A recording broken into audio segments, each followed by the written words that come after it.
Sir আমাদের flight ready. Flight? না না, আমরা ট্রেনে যাবো। দুজনে ফ্লাইটের টিকিটের দাম কত বলো তো? ফ্লাইটের টিকিটের দামে কি হবে ম্যাডাম? ওনার তো নিজেরই ফ্লাইট আছে। নিজের ফ্লাইট? আচ্ছা, দীপ ড্রাইভার তো? এত কিছু দেখার পরও যদি আপনি বুঝতে না পারেন তাহলে আমার কিছু বলার নেই ম্যাডাম।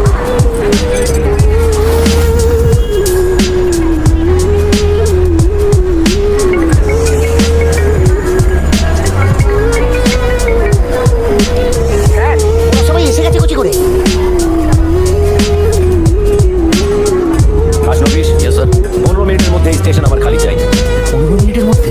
এত তাড়াতাড়ি স্যার? একটা স্টেশন খালি করতে হবে, প্রবলেমটা কোথায়? না মানে এত প্যাসেঞ্জার। অল্টারনেটিভ ব্যবস্থা করো। যাদের তাড়া আছে তাদের ফ্লাইটে পাঠাও, যেখানে ফ্লাইট নেই সেখানে গাড়ি দাও। দরকার হলে নেবে মিনিস্ট্রিতে ফোন করো, স্টেশন মাস্টারকে বোঝাও, টাকা দাও। ঠিক সময় যদি কাজে না আসে তাহলে এতগুলো টাকা দিয়ে কি হবে আমার? কাশনবিশ, এই মিটিংটা আমার কাছে ভীষণ ইম্পর্টেন্ট।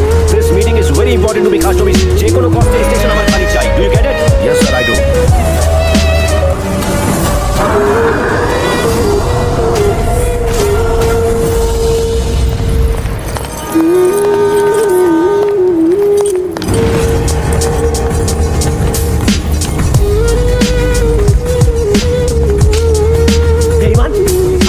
আমার পরে আমাকে পেছন থেকে ছুরি মারছিস।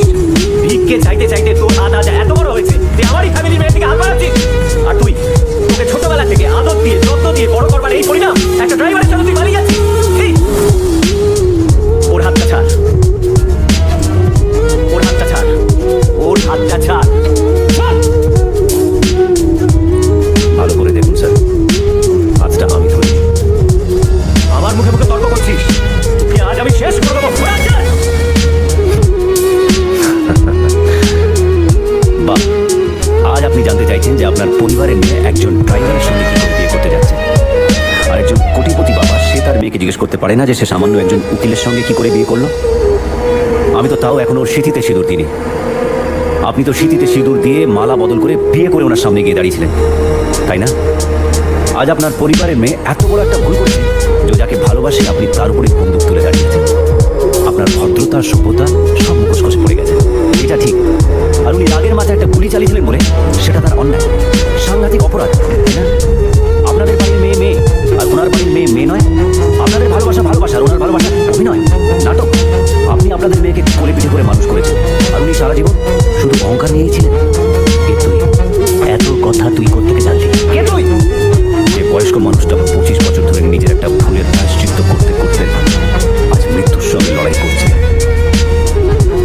সেই অসত্যের বর্মনের নাতি আমি। আজ আপনাদের সমস্ত পরিবার যার সিদ্ধান্তের উপরে কোনো কথা বলতে পারে না, সেই মধুজা ব্যানার্জির ভাইপো আমি, আদিত্য দেব বর্মন।